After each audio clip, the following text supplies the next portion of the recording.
Hey sis, hey, this is your girl Kristen Ogundere checking back in for some midweek encouragement, sis. Yes, it's Wednesday, it's Wednesday, it's Wednesday. I just wanted to encourage you on today to let you know to not despise the small beginnings. As I was sitting here thinking about some of the things I've done in my life and the many different ventures, whether it be business, whether it be different things, jobs, ministry, anything that the Lord has placed upon my heart to do, I always realized that I had to start somewhere. And you have to not be so afraid to despise the small beginnings because we all have to start somewhere, sis. So I'm encouraging you on tonight.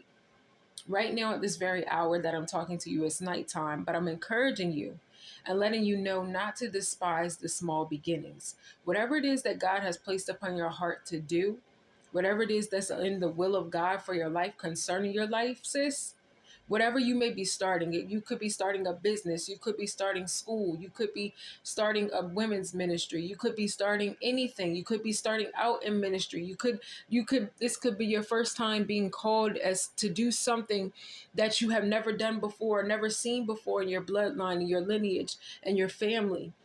But that doesn't mean that it's small just because you're starting. Do not despise the small beginnings. I want to encourage you to let you know that nothing is too small that God has called you to do. We all have to start somewhere. There's a starting point for all of us as we start our journey, whether it be anything that God is calling you to do in this hour. Do not despise the small beginnings.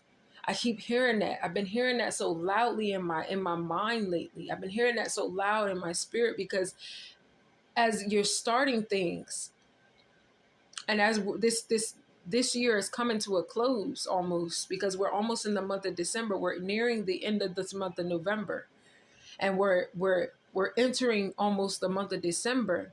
And a lot of times this is the part of the year where a lot of you are looking back. You're looking back on what you started or what you may have started at the beginning of the year, and you're saying, "Oh, this is small. I've grown a little bit, but it's small. I've grown here, but it's small. I've done this, but it's still a small beginning." But that small beginning, as you begin to put into it, as you begin to be disciplined to keep doing small things each and every single day towards whatever the goal, the dream, the purpose, the call, the anointing that God has given you, do not despise it, because those small beginnings become big